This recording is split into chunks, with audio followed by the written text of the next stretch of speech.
Prelude: Science, Magic, and the Prehistory of the Big Four. Founded in the 19th century as the world's first national accounting body, the Institute of Chartered Accountants in England and Wales quickly established a dining club, sports clubs, and a library. Among the library's first acquisitions was a copy of Luca Pacioli's groundbreaking Renaissance book of practical mathematics, Summa de Arithmetica, 1494. Summa de Arithmetica explains how to manage ledgers, inventories, liabilities, and expense accounts. As well as pioneering the use of Hindu Arabic numerals in Europe, it helped popularize double-entry accounting. For every credit in a ledger, Pacioli wrote, there must also be a debit. The enlightened author encouraged entrepreneurs to stop consulting astrologers and recluses for advice about this or that venture. All a merchant needed to succeed, Pacioli counseled, was access to cash, a good bookkeeper, and an up-to-date system of accounts. Pacioli belonged to a noble tradition of scholarship. Bookkeeping, along with cartography, perspective, and ballistics, was one of the first sciences of the scientific revolution.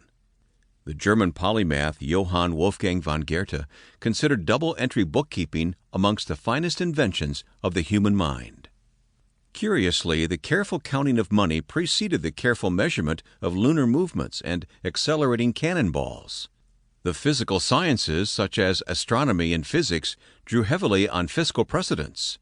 Several pioneer physicists and cosmographers had also learned economics and accounting. Copernicus, for example, wrote on monetary reform as well as on the planets. Galileo taught bookkeeping and learnt much from the field. In 1696, Sir Isaac Newton was appointed Warden of England's Royal Mint. In the early days of science, numbers were put to all manner of purposes, practical and impractical. The first Latin and Italian books on arithmetic also instructed their readers on conjuring, astrology, thaumaturgy, games, jests, curses, and black magic. As we look back with modern eyes, the line between early mathematics and magic appears strikingly fine. Indeed, the relationship between math and the occult has a long history. Early in the 5th century, St. Augustine issued a warning. The good Christian should be aware of mathematicians and all those who make empty prophecies. The danger already exists that mathematicians have made a covenant with the devil to darken the spirit and confine man in the bonds of hell.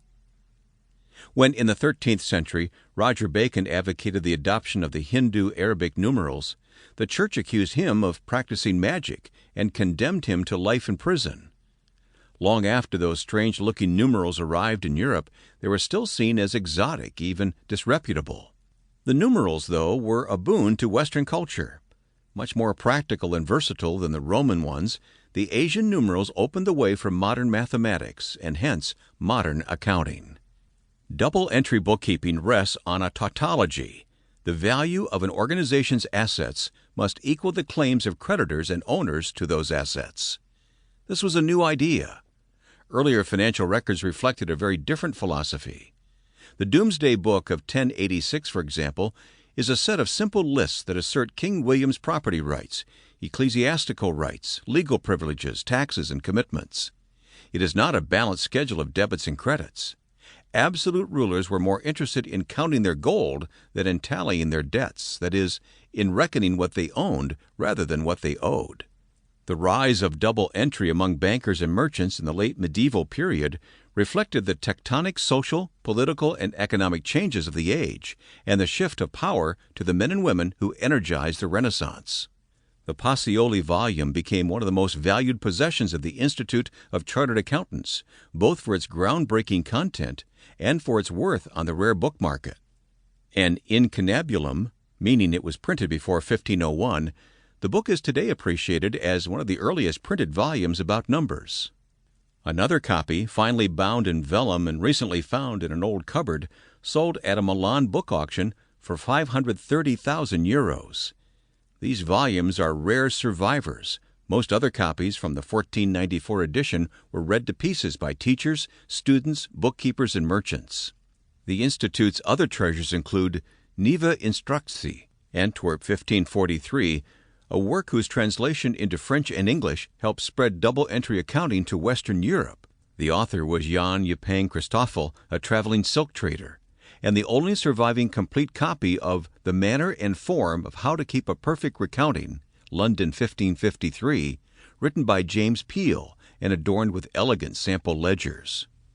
The Institute's collection would be described in 1966 as the world's most complete library devoted to accounting and allied subjects. It is a monument to a powerful principle that sound bookkeeping is the foundation of success in statecraft and in commerce. The modern accounting profession was built upon this principle. Firms promise to guide their clients through a perilous terrain and towards a noble goal. The four largest accounting and audit firms have profited spectacularly from widespread confidence in this idea. How well-founded is that confidence? How fit are the big firms as trustworthy guides? And how stable is their position as the heirs to Pacioli and Christoffel and Peel?